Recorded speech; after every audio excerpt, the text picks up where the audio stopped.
निज स्वार्थ एवं हीन राजनैतिक साधनर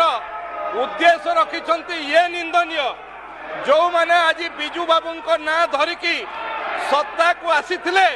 मु पचारिबा पई चाहे तांको दलर मुखिया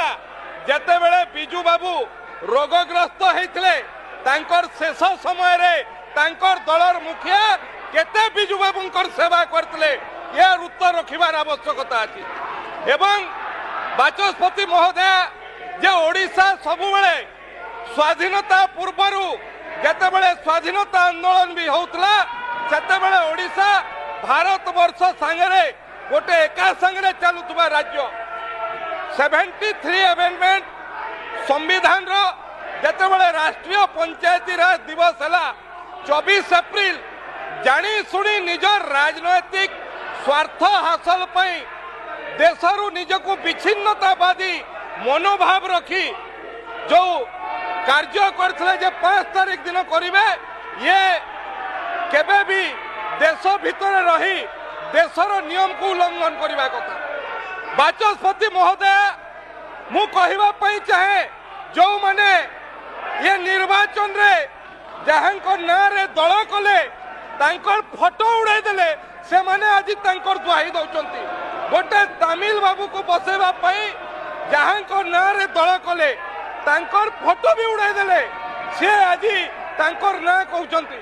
बाचस्पति महोदय मु तो कहवा पई चाहे जदि एमाने निर्वाचन रे जीति थांते मते लागुचे एमाने स्वाधीनता दिवस एवं गणतंत्र दिवस भी अलगा तारीख कर दे थांते माने। तेणु ए भलिया निजर स्वार्थ साधन करबा पई ओडिशार जणे बरपुत्र जहां को सारा भारत सम्मान करे तांको ना को व्यवहार करी निजर राजनैतिक स्वार्थ साधन करबा निंदनीय घटना एवं एमाने ओडिशा वासी पाखरे क्षमा मागिबा कथा जे भारत वर्षर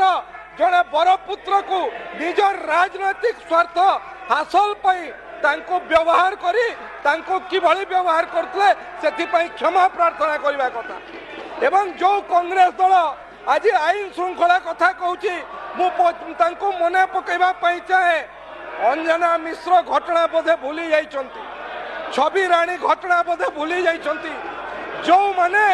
नारी निर्यातना रे सारा ओडिशा रे सारा भारत वर्ष रे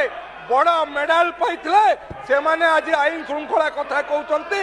याठू बड़ी हास्यास्पद कथा किछि न पारे ये अत्यंत हास्यास्पद कथा। एवं मु पुणी थरे पचारिबा पई चाहे जे बिजू जनता दलर जे मुखिया विरोधी दलर जे नेता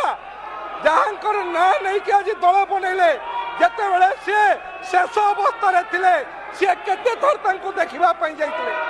से केते तांको सेवा करथिले से ओडिशा वासी को जवाब दियंतो एवं क्षमा प्रार्थना करंतु बाचस्पति महोदय।